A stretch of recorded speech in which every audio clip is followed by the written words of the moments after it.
Good morning, India.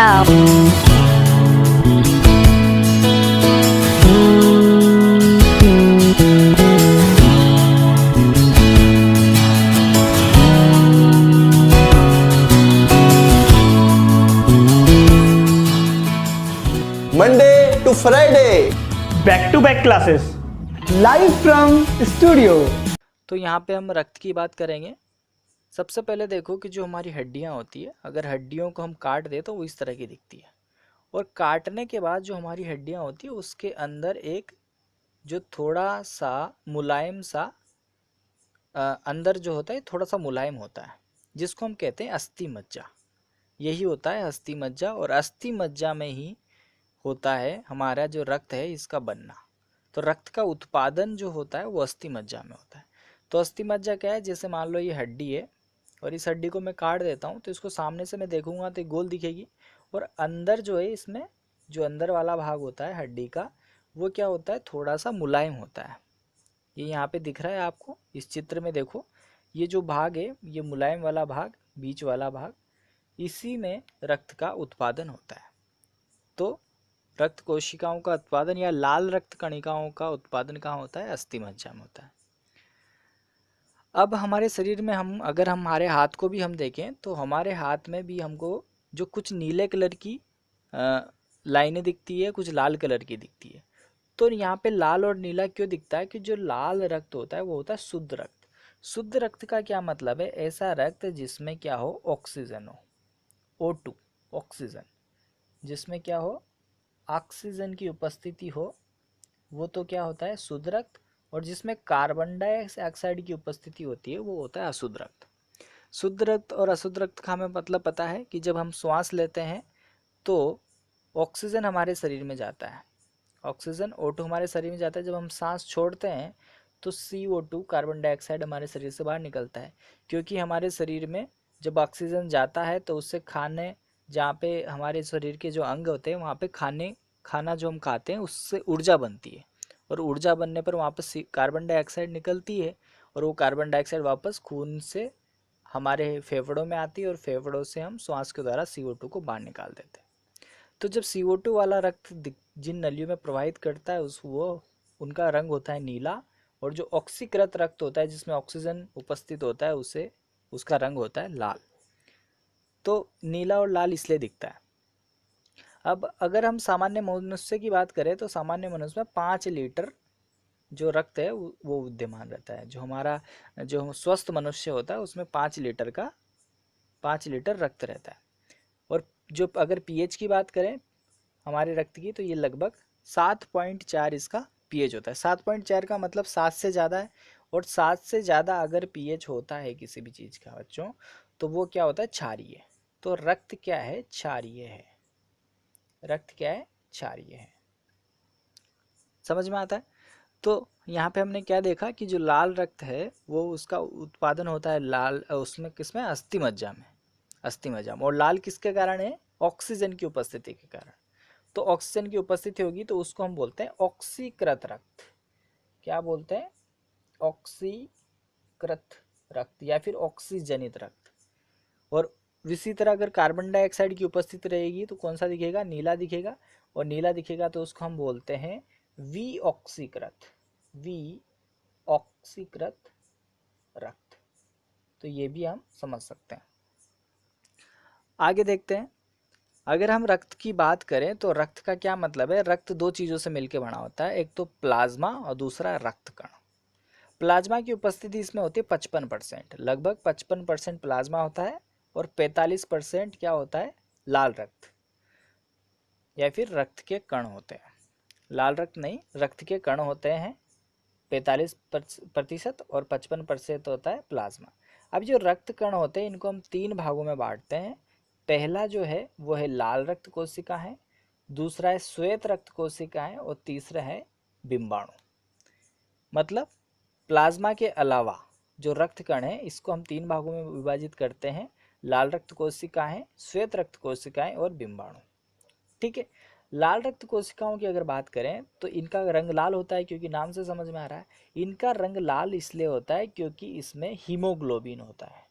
Haemoglobin या रुधिर वर्णिका, हिंदी में क्या कहेंगे इसको, रुधिर वर्णिका, रुधिर वर्णिका।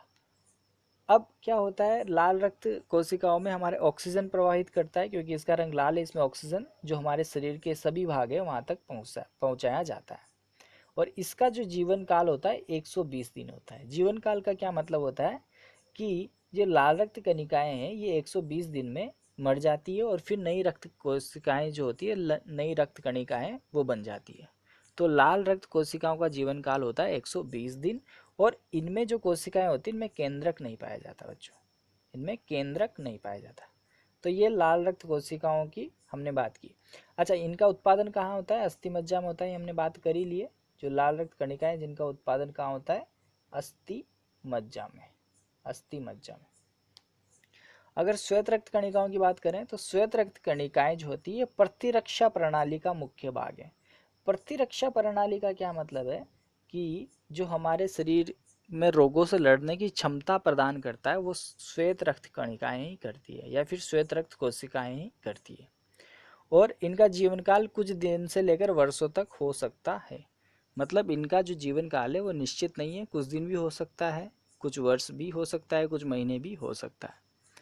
ठीक है, तो श्वेत रक्त कणिकाएं जो है ये प्रतिरक्षा प्रणाली में मदद करती है। मतलब हमारे शरीर में जो भी रोगों से लड़ने की क्षमता है ये कौन बढ़ा रहा है, श्वेत रक्त कणिकाएं बढ़ा रही है, या श्वेत रक्त कोशिकाएं बढ़ा रही है।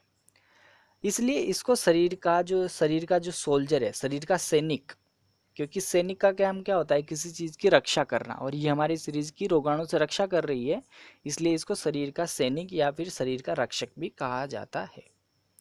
ठीक है बच्चों, अगली बात करते हैं बिंबाणु की। बिंबाणु या प्लेटलेट्स। बिंबाणु का काम क्या होता है, ये रक्त का थक्का जमाने में महत्वपूर्ण है। अगर बिंबाणु की हमारे शरीर में कमी हो जाती है, मान लो कमी हो गई, तो अगर हमारे शरीर में कहीं कट लग गया तो वहाँ से खून निकलता है। खून निकलेगा तो खून बंद ही नहीं होगा, क्योंकि खून बंद कब होता है, जब रक्त का थक्का जम जाता है। और रक्त का थक्का कौन जमाएगा, बिंबाणु। और बिंबाणु की कमी होगी तो रक्त का थक्का नहीं जमेगा और शरीर से सारा खून धीरे धीरे बाहर निकल जाएगा और व्यक्ति की मृत्यु हो जाएगी। ठीक है बच्चों, तो जैसे डेंगू होता है लोगों को, तो उस डेंगू में क्या होता है कि शरीर में बिंबाणु की कमी हो जाती है धीरे धीरे। तो बिंबाणु की कमी हो जाती है तो धीरे धीरे उसमें उस व्यक्ति कमज़ोर होने लगता है, इसलिए वहाँ पे हॉस्पिटल में उसको बिंबाणु चढ़ाए जाते हैं, प्लेटलेट्स की बोतलें चढ़ाई जाती है। तो रक्त का थक्का जमने में मदद करता है और इसका जीवन काल कितना होता है, 9 दिन का इसका जीवन काल होता है। ठीक है, अब ये पूरा जो खून है ये हमारे शरीर में घूमता है, तो इसका काम क्या है, शरीर में एक स्थान से दूसरे स्थान पे बहना, ऑक्सीजन को ले जाना, कार्बन डाइऑक्साइड को ले जाना, जो हम खाते हैं उसका जो पाचन का रस निकलता है उसको शरीर में ले जाना, एंजाइमों का प्रवाह करना, हमारे शरीर का जो पीएच होता है उसको नियंत्रण करना, तापमान को नियंत्रण करना। तो इतने सारे काम होते हैं रक्त के, बहुत सारे काम होते हैं। तो इसमें से हम कुछ देखते हैं कि इसके कार्य क्या है। रक्त के कार्य होते हैं ऊतकों को ऑक्सीजन पहुंचाना। जो हमारे शरीर में ऊतक होते हैं, ऊतक क्या होते हैं, कोशिकाओं का समूह को ऊतक बोलते हैं। तो ऊतक जो होते हैं उन तक उनको ऑक्सीजन की ज़रूरत होती है, तो ऑक्सीजन कौन पहुंचाता है, लाल रक्त कणिकाएं पहुंचाती है। तो रक्त का काम क्या हो गया, ऑक्सीजन पहुंचाना। पोषक तत्वों को ले जाना, जैसे ग्लूकोज हो गया, अमीनो अम्ल हो गया, वसा हो गया, प्रोटीन हो गया, ये सब कहाँ पे जाते हैं, किसकी सहायता से जा रहे हैं, रक्त की सहायता से जा रहे हैं।